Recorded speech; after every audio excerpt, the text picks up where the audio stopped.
Hello guys, welcome back. So today we will be talking about how we can share code between other projects in React.js. So I have shared a post on Instagram, I think around almost a year back, but I thought to share that with all of you on video in this talk about. I thought to talk about that on this video so that that information should be passed on, and we could maybe discuss we could take this discussion along. I could maybe get some ideas from you also. So let's go there. So this is the post which I have shared. I think this is in November 2023.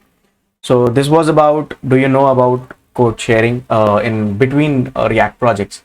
So I'll show you some example also, like what I have done in my past and what inspired this post.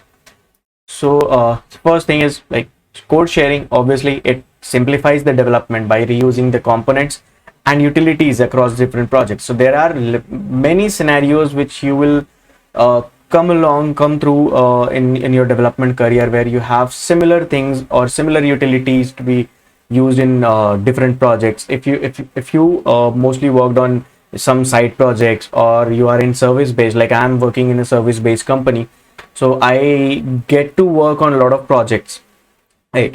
So there are a lot of utility things which we tend to reuse because we have already written it, so we can we can reuse it. So that there it code sharing is really simplifies that, and it actually is very useful.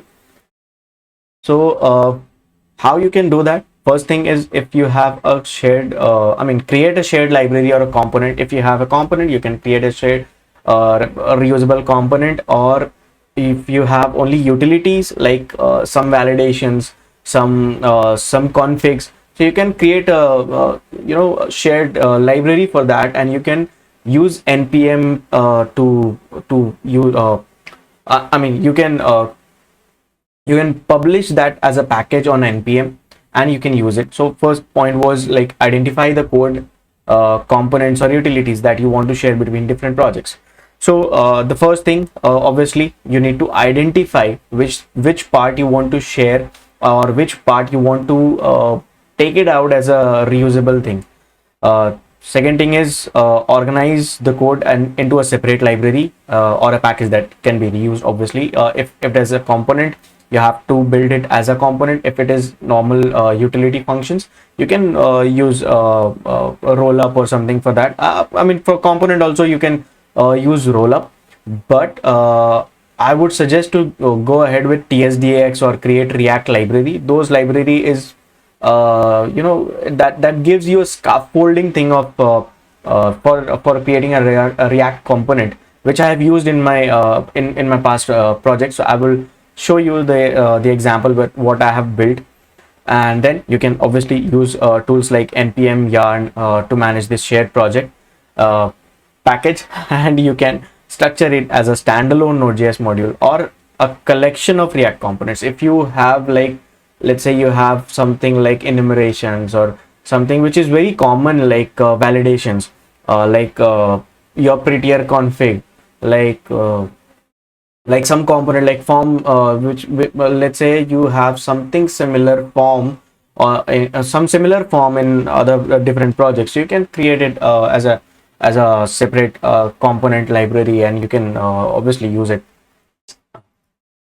So the second thing is publish. Obviously when you have created that, you have to publish it somewhere. Maybe it is a npm library registry, or your private registry.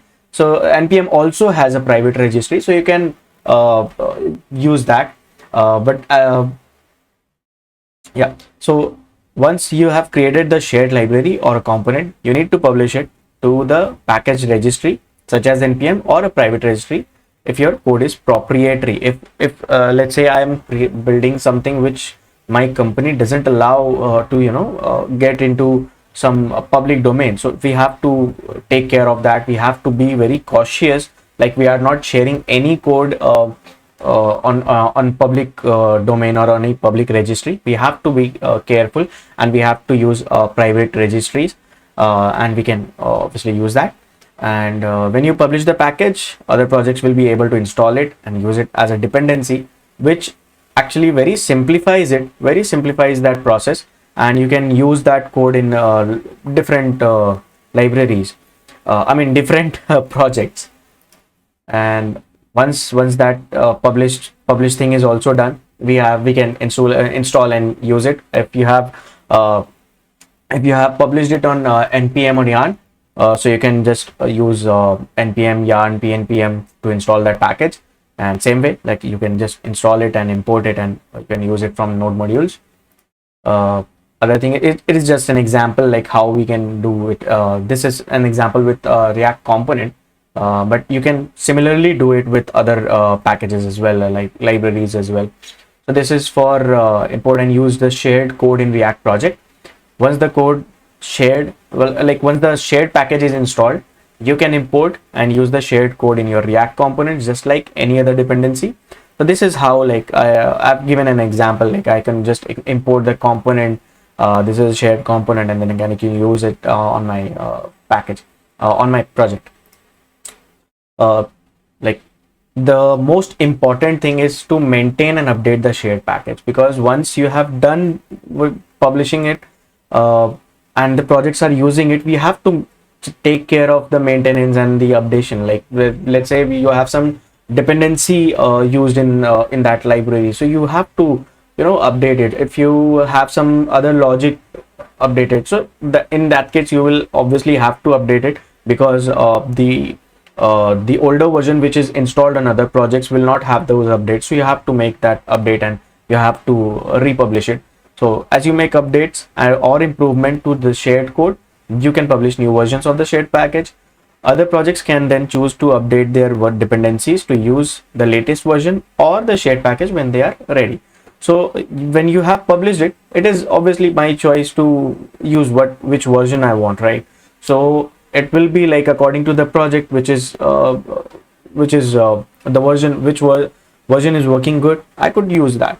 So that is obviously a choice, but it is very important and very necessary to regularly maintain and update the package. Then versioning and compatibility, obviously this is also very important. It's important to manage package versions and dependencies carefully to ensure compatibility between the shared project and your shared package and your projects.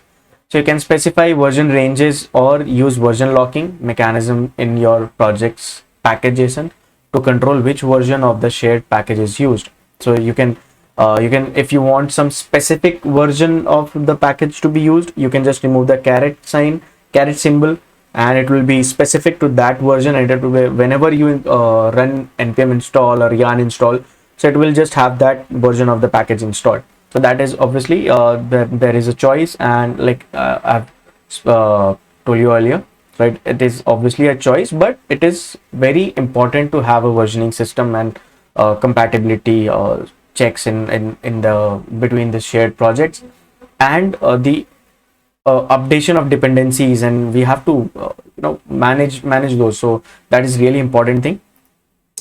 And then private registry, as I have told, it is an optional, but if your code is proprietary and not intended for public distribution, you can set up a private registry to host and share your shared packages.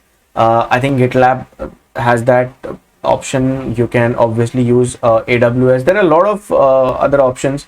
npm obviously has that private registry, but you need to, I think, purchase. You need to be on a paid plan.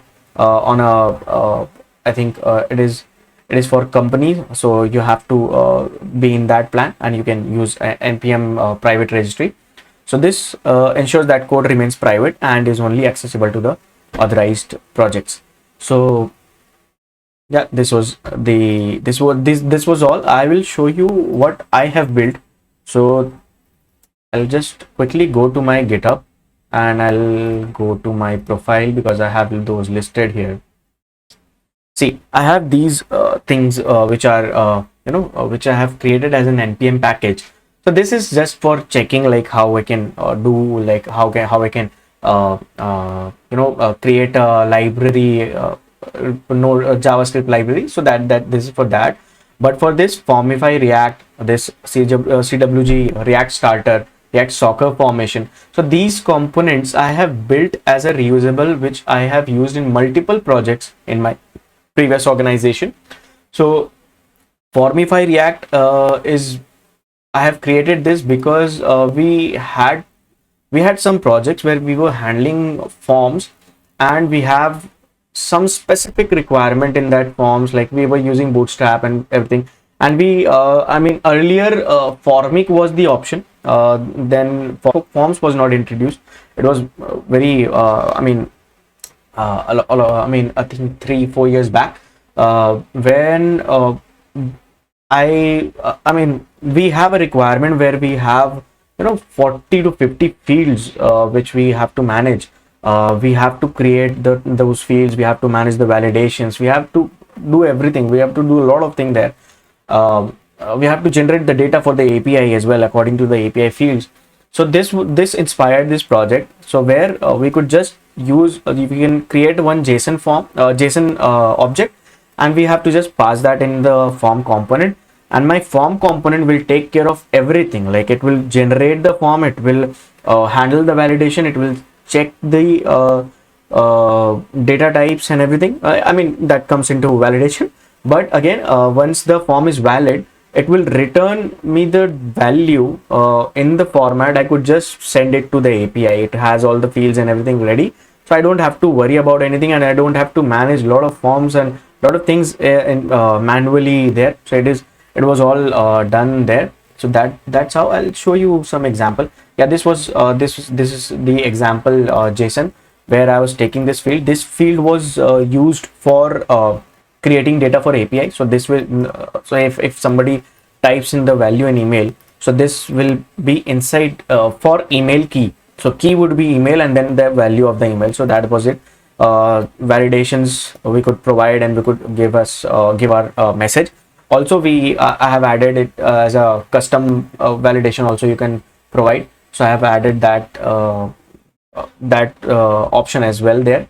Then again, these are for forms and style class. So if you are using Bootstrap, or you are using Tailwind, or you are using custom CSS, so anyway you can just pass your CSS, and it will CSS class, and it will be applied on the component. So then and you can modify it for every individual form element which you want. So it will be on the JSON, and you can just use it. So all this was the JSON, like we have to use we have to create and just pass it, and it can be done. And this is like a custom validator, which we can pass it on the validations. So this is how I have this is why we have created this library. We have used, I think, in some around 4 to 5 projects in my previous organization, and also in some of my side projects I have created this. I've used this, and yeah, it was really helpful in that. This CWG React Starter, this also inspired by one of my issue where we have we have to every time when we start a new project, we have to do all the things, all the starting scaffolding thing. So there I have created it as a template for Create React App. Back then I was using Create React App for generating my React applications. So I have created as a template for Create React App. For using it, I just have to run this command with Create React App, and I could just pass the template name, which was this is my template name, CWG React, and I can just get my everything there. So this was the overview. Like, it has a detailed folder structure, Axios with interceptor for adding tokens on API calls and everything. Redux with Redux Thunk. Back then it was Redux Thunk. Now you can maybe we use Redux toolkit, React query, all these. Then router with private route configured for SCSS and SAS. ESLint and Prettier were configured. Pre-commit hooks were also configured, and also absolute imports were also there. And I have a detailed I have the detailed article on it, which I have posted on Medium and also on my website, so you can get that. So this is where I've posted about all the details, and I think I have made a video also for this, where I have explained all these things like folder structure and everything about this starter package. So yeah, this was some examples which I have created and have been useful for me. So this is how you can, you know, use share codes between different projects, and you can increase your productivity and save a lot of time in that. So if you like this video, please follow me for some cool stuffs, and also you can follow me on Instagram and LinkedIn. I have this page where I post regularly, and also on LinkedIn I'm very active. And yeah, if you like this video, please share with your colleagues, and comment your thought on this video. Thank you. Bye.